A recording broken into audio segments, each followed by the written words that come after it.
Good morning, everyone. Thank you so much for taking interest in our voters and our voting process here in Arizona. I'm going to run through some basic facts for you, and then we'll open it up to questions. State Election Director Lisa Mara is also here, who'll be happy to answer any questions that any of you might have. At this moment, we've got 4.36 million voters statewide in Arizona, which is about 120,000 more than we had in 2020. That turnout was about 80%. We're looking close to about that. But those predictions we will leave up to you all. We just want to make sure everyone who shows up today will vote. To that end, we have 657 polling locations all over our 15 counties, a variety of models, vote centers in many counties, precinct-based polling in just a couple of our counties. As you know, Arizona is a bottom-up state, and so the counties get to decide a lot of the specifics and particulars about the way they get to run their elections. If you have any questions about your voting location, you can go to arizona.vote. Again, that's arizona.vote for a lot of this information. As of about 6:20 this morning, all of our polling locations were open. We did have one issue of someone who forgot to bring a key to one of our locations in Maricopa County, which is very typical. We also had one location in Mojave County that lost power for a short period of time, but they were also open by the time we hit 6:20 a.m. We want to make sure to mention something right off the top, and that is this. Observers inside of our vote centers and polling locations are authorized only if they are credentialed by, one, the political parties, or number two, the Department of Justice. There are no other authorized folks other than voters and the election staff who are authorized to be inside of that 75-foot line and into the polling places.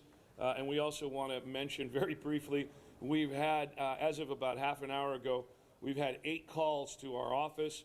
4 of them were for folks who were electioneering within the 75-foot line. These are complaints. The other 4 were a variety of different sorts of questions. And so I can report that as far as I know right now, everything in the state of Arizona is running about as smoothly as it could be. Ongoing tabulation of ballots will continue, and it will not stop today. As many of you know, Arizona allows, unlike some states, Arizona allows for tabulation well before Election Day. So when you see those 8 p.m. numbers tonight, many of our counties are estimating that we'll be at about 55% of our total. That will not include Election Day voters, and it will not include those voters who turned in their early ballots today or within the last day or so. We want to make sure that folks understand that all of the ballots that have been tabulated go through a pretty rigorous process, and it runs in sort of 2 stages before the ballots even get tabulated. Number 1, they get scanned and received and signature verified. Now, this is a process where those folks doing the signature verification get trained by the same folks who train the FBI. It's a 27-point analysis of every single signature, and there's 3 layers of folks who actually look at each of these signatures. So that takes a while. And then they go to a series of folks in pairs who will take the envelope out of, or take the ballot out of the envelope. This is another process. And now that we have 2 pages worth of ballots here in each of those envelopes in Arizona, in 9 of our counties anyway, it's going to take a little longer for all of that to happen. So please be patient with us. We know folks want results as quickly as possible. And we leave it to the media to make your projections whenever you like. But we will have our numbers, as always, 10 to 13 days after Election Day, because we want to get it right the first time. We're not just making projections. We're actually giving you the official numbers. After the election and after we're moving forward, there will be post-election audits that the counties will run. These hand count audits and or logic and accuracy tests ensure on the backside, as well as so much of what we've done on the front side, that we've got solid integrity in our elections. Now, Arizona did lower the threshold, excuse me, for recounts recently. It was 0.2% would take us to an automatic recount. In recent years, And again, I'll reiterate, without any statistical reasoning whatsoever, I think it was based on some people's feelings, we lowered that threshold to 0.5%. And what does that mean in a battleground state like Arizona? It's possible we will have to do a recount if some of these races are very close. Now, there's one in particular that has deadlines under the Electoral College Act, the ECRA, that office, if we go to a recount, we're going to have to deploy our election director and several teams around the state very quickly after the canvass so they can redo logic and accuracy tests on all of the tabulation equipment across the entire state before we can actually do the recount, because we will recertify the equipment again prior to that recount. And so, as with so many elections administrators, we hope that whatever the margins are, they're better than 0.5%, because I'm sure that nobody really wants to deal with that sort of thing. But if it happens, we are ready for it. Now, I want to make sure that folks get out there and vote. And remember, across many of our counties, and I'm speaking to our voters now, please understand you've got a 2-page long ballot. And in our biggest county, Maricopa, the average ballot has 78 different elections on those 2 pages, front and back. Please be prepared, have hopefully made your decisions before you get into that voting booth. You can bring in a piece of paper. Some folks will bring in a voter guide that they've received. You can use that just to transfer onto your actual ballot the choices that you've already studied and made. This will help the process go much more quickly. But for those people who may find themselves in line, the weather's beautiful in Metro Phoenix and I think across the state today. And so get to know your neighbors. Please exercise patience and make sure you get up and moving once you get in there. I think we've covered just about all of the specifics that I wanted to cover. Madam Director, do you have anything particular you want to share before we go to questions? Thank you for being here. Thank you for encouraging people to get out and vote. Do have your patience. Bring your sample ballot. Do ask as you're standing in line if you need a sample ballot, you need a publicity pamphlet. They have plenty of supplies for you. So make your voice heard today. Thank you so much. We'll go ahead and do questions, and we'll come this direction, starting over here. Secretary, you were saying yesterday that you were being briefed on the video that was circulating that has been suspected to be informed misinformation. Do you have any updates on about that? Well, when I told you I was being briefed on the video, I was under a little bit of a misunderstanding. The briefing was a little more broad than just that, and so because of that, I can't really talk to you too much more about that. But the parts that I did get briefed on are the same things that were put out by the FBI and sort of that joint investigative task force. That's already been made public by those folks, so you can refer to that statement. Yes, ma'am. Thanks so much, Secretary. Elizabeth Schulze with ABC News. You mentioned 10 to 13 days. Is that the timeline you are expecting for all the votes here to be counted in Arizona this year? And what's your message to voters or candidates frustrated who might want to know a result?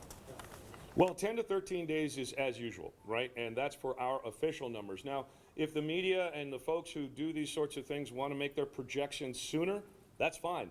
Those are the projections from the media. Now, a lot of times people will get confused. If they hear it on the media, you know, let's say our friends at the Associated Press or any of the other outlets make a call, they think, well, that's it. Well, that's never been the official number. The official number comes from the counties to the state, and then we put that out. That takes 10 to 13 days. We'll leave it to you all to talk about the other timelines, and that's really what I want to let the voters know. We are consistent in Arizona. We have very rigorous standards with which we analyze each of the ballots that's going to go through the process. With 2-page long ballots, it could take about the far end of that and maybe a little bit more. And what I have to say about that is this. You know, if the Speaker of the House and the President of the Senate had decided to work with the governor this year instead of shoving all these policy issues onto the voters and have 13 different initiatives and referenda that we'd have to deal with, I think we'd have a shorter ballot, and I think we'd get it a little quicker. So if you want to call President Peterson or Speaker Toma, let them know about your dissatisfaction for waiting too long for the results. Yes? I'm sorry, I can't hear you.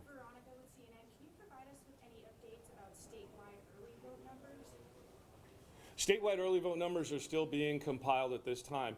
Early voting really is a very long and sort of a dynamic process. And when we give you numbers, we want to be exact as possible. We can come back with you later on in the day with some better estimates from across the state. But here's the thing, we really have a lot of teams that are working on a whole bunch of stuff right now. We don't want to bother them too much, but at this time, since it is election day, but we'll get you our best estimate on those numbers at our press conference later this afternoon. I think we might be scheduled for one. And you can say that we had, across the state, record turnout for early voting this time. Oh, yeah, absolutely. I'm sorry. Yeah. You're right, Director. We've had record turnout here in Arizona, as we've seen in a lot of spaces.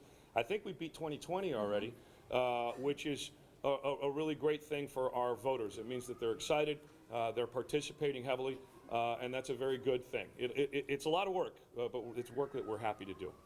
Yes, and then I'll come. Mayor, NBC News. If there are problems that pop up at the vote centers throughout the day, do you plan on reporting those in any way? When we do have problems, the first thing we want to do is identify the problem and try to get on the path to solving the problem.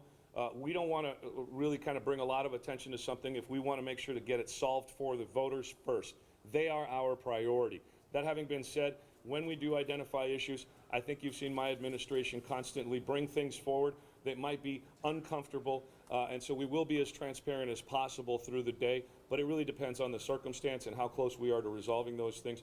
Really, it's about the voters who are voting in those locations more important than anything else, and so that's where we're going to keep our focus. Yes, sir. So Chris St. Cleve, CBS News. Wanted to ask you said, looks like so far so good as the voting. We have seen in other swing states today things like bomb threats being called in. Do you have any security concerns? Have you experienced anything like that today or in the days leading up to the election? Well, we saw some stuff that was breaking. One of your colleagues here asked a question about that video earlier. We have seen a couple of other minor instances at this stage of the game, though we haven't seen anything that has come to my knowledge today. I don't think the directors heard anything else either, and we're usually close to the first ones to know. And so I don't have anything like that to report, and that's a really positive thing. Let's find some wood to knock on over here that's the way it stays for the rest of the day, not just for the safety of our voters, but all the folks who are out there working to make this election go well. And I'll go right behind you. There was a question. Arizona Stanley. So about 45 minutes ago, the National Nation president said some voting machines were down in Apache County and voters were being voted away. What do voters do in that scenario if that is in fact the case? And how often is your votes being updated with problems at these locations? So I can't confirm right now what is being reported apparently out of Apache County, but what I can say is this.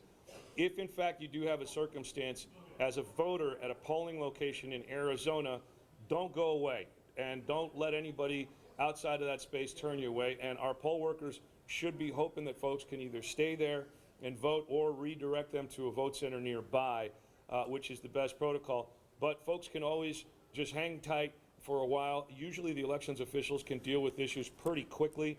Oftentimes you'll get, maybe a printer that has a jam, or they might run out of paper. We've got folks all over the state who are ready to troubleshoot these sorts of things. In fact, that's part of our regular planned protocol.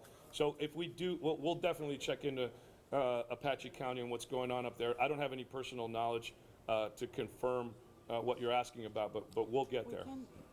We can talk about serial planners. Election administrators are serial planners. So they have backup plans to the backup plans. So they have additional paper ballots. They also have accessible voting devices, so people can vote on those if they have a printer jam with a ballot on demand printer. So lots of various options, and every county has different setups. Thank you, yeah. Adam from ABC 15, just wondering if you can clarify again, just with Mojave County, we were getting messages from viewers saying it was a computer glitch or something of that nature, so there was a power outage there and things are back up and running? Yeah, our understanding was it was a power outage, and they got back up by about 6:20 this morning. I got the text message once it got down the chain to me a little after 6:30 this morning that we were 100% open, and that came from the ACTIC, one of our fusion centers that has all that information. So I think we're in good shape. Yes, ma'am. Could you tell us in what county was the problem with the key forgotten, and also could you explain what happened with this video? Yeah, the county that had the key that got forgotten was right here, Maricopa County. They've got several hundred vote centers. In fact, when I was the Maricopa County recorder, we had one, literally the church lady didn't wake up that day, and someone had to go knock on her door to get the key. In fact, we had another circumstance where the golf school that we had leased our space from got foreclosed on the night before. The landlord changed the locks, and we couldn't get in. So these things happen, right? And it's not unusual. But we eventually will make sure that we're taking care of our voters. What was the second part of your question? Oh, the video, yeah. Yesterday, the day before yesterday, a video popped up on the internet, and it was, I think I called it BS to one of the local stations. I won't use the full word here. Purporting to be someone who had worked in my office, claiming all these other kind of instances of like that I was actually doing something nefarious, and the person interviewing this other person was speaking with a very heavy Russian accent. Again, the FBI and their partners in the intelligence area have put out a very clear statement on that that describes it a bit, and so we're going to leave it in their hands at this time. But it's been widely sort of thrown under the bus as a fake on the internet. So it's just another one of those attempts, I think, that we have from foreign actors to try to influence our elections and make people lose faith in the work that we do. Okay, and lastly, can I just ask about the list, the famous list, The famous list? Yeah, we talked about that extensively yesterday. We turned over, according to the court order that I opposed, that list of names and personal identifying information of approximately 218,000 voters in Arizona. I did not want to turn that over. I was supported by some folks who are former law enforcement folks who understand the possible risks that releasing those names and that information would foist upon voters. And what we asked voters to do was go to my.arizona.vote to check and see, A, if they were on the list, and number two, we asked anybody who might be on the list to hold off on contacting their county recorders to wait. We're going to be contacting those voters after this election because the state Supreme Court issued an order that said that these folks were eligible to vote in every election. We're standing under that order still, and I very much hope that the folks to whom we gave these names and this identifying information will hold off on trying to contact or harass any of these voters until well after this election. We're going to get this issue resolved and bring all those folks into compliance with the letter of the law. Yes? My name is Kenta. I'm with TBS, Japanese media outlet. How do you want the people of Arizona to react when they got to know the results? How do I want them to react? Yeah. Well, you know, winners are going to be happy and the losers can try again better next time. I mean, that's just the way American elections work. I'm hoping that part of that reaction is a deep sense of gratitude for all of the election workers out there. These folks who are, for example, here at Burton Bar Library working very long hours. I mean, our folks just today will probably have arrived somewhere around 5 o'clock in the morning. They're not going to get out of there until maybe 9, 10 o'clock at night. It's a very long day. And many of these folks have been working for a month or more, and this isn't their permanent job. So I hope voters will have a sense of gratitude when they see these results towards the folks who work hard to preserve their constitutional rights. Let's go to the back here. Bloomberg News, are you in communication with any of the counties that have previously been skeptical of the election results, election officials in Cochise County, and what is your message for some of those officials that have previously had issues with canvassing the election? Well, that's really one of the most interesting parts about this work because we work day in and day out with all of the counties and all of those folks. You know, whether some of these folks feel one way politically and that bleeds into their job sometimes or not, for the most part, I think across Arizona, pretty much everybody we know in election administration can separate their opinion from their duty. You know, you've got standing before you a bipartisan team. Director Mara is a lifelong Republican. You should see the wonderful decorations in her office celebrating Republican presidencies and so forth. And I am an unabashed Democrat. That's our opinion, right? But together we have a duty to all of Arizona's voters. And this is the way we sort of joyfully and sometimes a little playfully move through this. You know, we can be adults. We can be grown-ups. We can have those political differences and still do the fundamental stuff right for our voters. And I think that Arizona has always stood for that in just about every election space. So do we have differences of opinion? You bet. But our duty is primarily to the voters, and I think most of the time In fact, almost all the time, that duty gets fulfilled well. I saw a hand over here. So there were, you talked about that list release yesterday. Did that cause any I know there was the message on the website. Did that cause any immediate confusion for voters? Did you receive any emails so far having to clarify with people that you are still able to vote? Lisa, do you know of any? I am not aware of an overwhelming number of people. We've had phone calls, we've had emails. We're directing people to the my.arizona.vote website to check their status. County recorders have that list, but again, we're asking for a little patience today because again, election officials are running today's election. So we'll get that squared away, but I'm not aware of any enormous amount of calls or emails. Yeah. The timing of the order couldn't have been less fortunate for our election administrators. Yes, and then I'll come over here. Justin, with 12 News, back in 2016, there was concern that Russia had hacked our voting system. Have you seen any concerns like that this year? And can you talk about the security of our software? So the security of our software is way better than it was in 2016, and we didn't have any real evidence of that happening here in Arizona in 2016. That was a bit of misinformation, disinformation, and back in 2016, boy, those were much more innocent days, if you will. We've worked really, really hard, particularly over the last year and a half since I took this office, to lock down not only our systems at the Secretary of State's office, but we've deployed resources across the entire state, sending out from CISA, for example, personal security agents, I think the personnel security agents and cybersecurity agents, to survey each one of our counties. And we gathered that information up and then went to try to find the resources to help those counties improve their systems. So it's not just the cyber stuff, the networking stuff, the firewalls, but it's also some of the physical security for our folks and our facilities that we've been working on. We're in a very, very different place, and I can tell you our elections have never been more secure and never been more accountable. Now, do we get pinged by foreign actors? All the time. All the time. In fact, I've got the National Guard working to monitor our computer systems 24/7, and it was the Secretary of State's office that was first to discover in Arizona the recent, well, it wasn't an attack, that software glitch that happened and hit global networks across with one of the firewall software systems that was out there. So we're very, very vigilant. Some folks say we go a little over the top, but better safe than sorry, says this old Marine. Yes, ma'am. Aaron Barofsky, economist.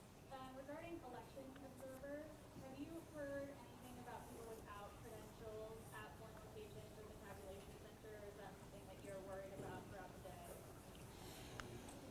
What have you heard? Yeah, why don't you take that one? So we worry about everything all the time, but counties are well aware of, and the law is very clear.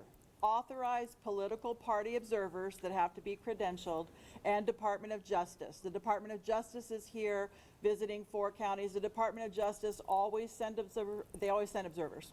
So any other groups are just not official observers. They're not allowed into the polling locations.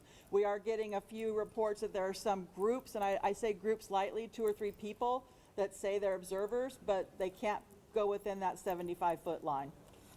One other thing regarding the 75-foot line that I think is important, we know there's a lot of folks out there, and I'm talking to voters now, who are really interested and really proud of the fact that you're voting, and sometimes you want to memorialize this moment and all that good stuff.